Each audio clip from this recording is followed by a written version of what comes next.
Hello YouTubers, we're back with another video. This is a 2005 Jeep Grand Cherokee with a 5.7 Hemi. And this is the limited edition, so it has extra chrome trim, but the bumper that I pulled off from the junkyard does not have that trim. And it's I think it was a 2006 or 2007, so it's actually a little bit different. We'll get to that in a second. I just wanted to show how to replace the front bumper fascia after an impact with a deer or whatnot. And basically, it's an expensive piece of plastic that's hard to find intact at junkyards, so you might be better off just ordering a new one like I did. So you got a 10mm bolt, 10mm bolt, 10mm bolt, 10mm bolt. And when you line this up, you want to make sure you get this plastic tab from the headlight lined up with this notch here. And then the fascia also goes in front of the headlight piece. So this plastic piece mounts to the headlight. And another one on the other side, same deal. And this is the indoor temperature sensor. And it clips on the back of here.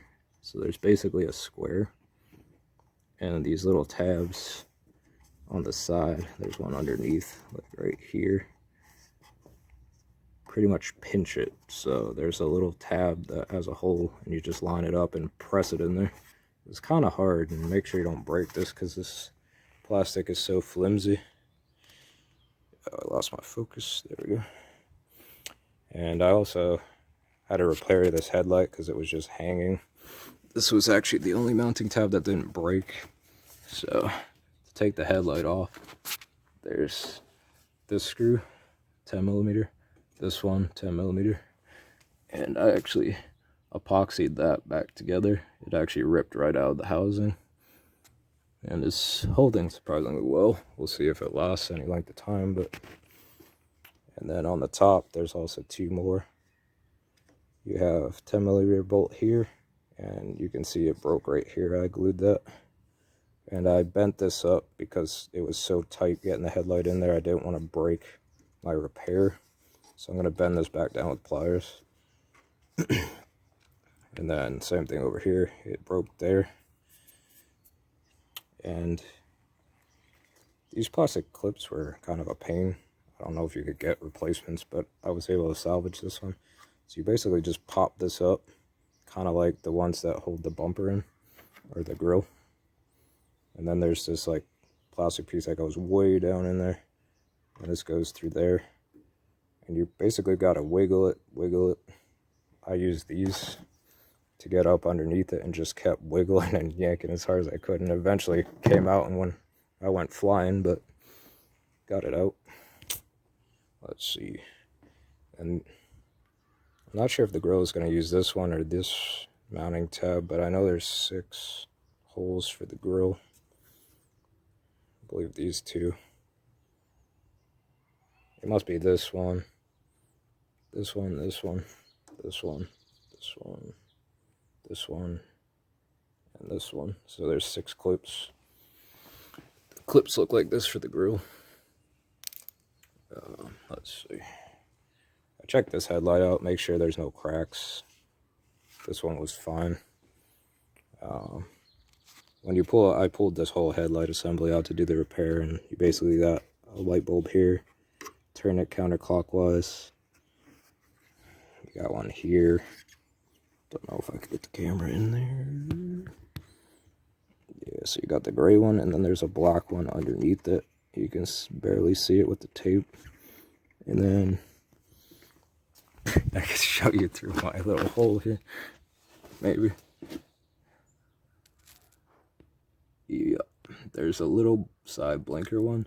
You can just see the gray tab of it sticking out there, and the wire goes at the very bottom.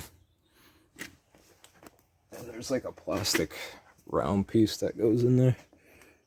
I can't really get it in the frame, but it's like all the way behind the fender. And that one's the same thing. Turn the whole unit counterclockwise because it doesn't have, that one doesn't have a quick release for the light bulb.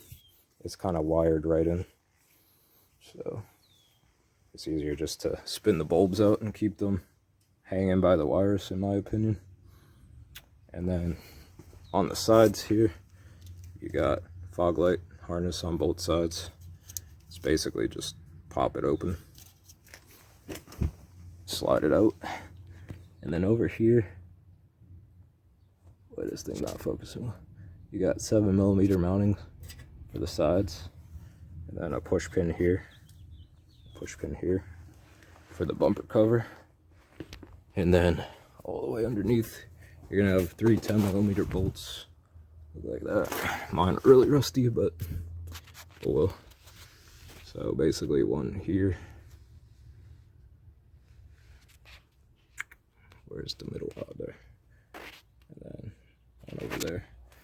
So I'll show you the bumper cover in a second. So I ended up pulling the fog lights I had out because they were still good, and to pull these out is a T20 Torx socket, and then these plastic tabs on the fog light line up.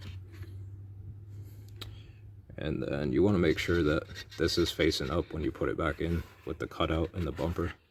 I think the older one was actually reversed, so I'm hoping that these plug in fine. And then once you get these bolts out, you pinch all these 3 plastic prongs to pull it out. And same thing on the other side. And then basically, I also took this plastic piece off the base. And there's these white plastic clips. You rotate them about 90 degrees. I'll show you with this one, like this. And then underneath you'll see it lines up to pull it out. And you kind of just wiggle it back and forth and it'll pop right up. So, and then it locks like that. I was able to reuse all those. I'm not sure if you could find them at the store or not. And then these are the tabs that go underneath the car, those 3 bolts. And then the only other thing is there's like a little hook that goes under the fender. Make sure that's lined up. And then the bolt hole is a 7mm. It's this one right here. And then there's also 2 different size clips.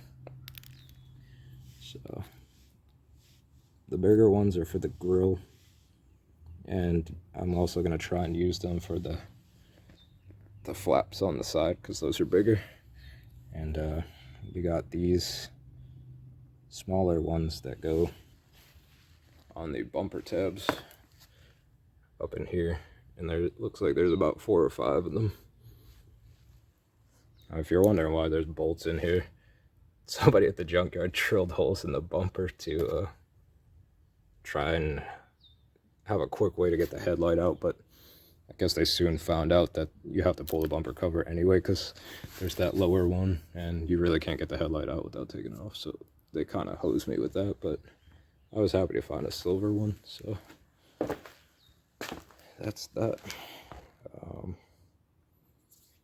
I guess I'll mount this in a second, and basically you just pop those clips out with a screwdriver.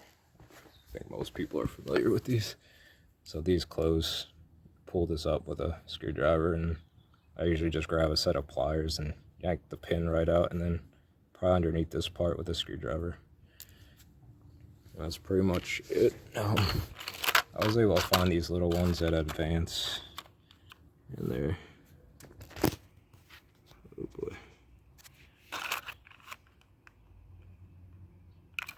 This multi-location push rivet, it was the small ones, because all those were missing on the car, so I wasn't able to reuse them. I also bought new ones for the grill as well. So, part number was this. It was off Amazon. I'm not sure if this was even the right sticker, but if you just type in cheap Grand Cherokee clips, I think it's like the first thing that comes up, really. Alright, well, thanks for watching.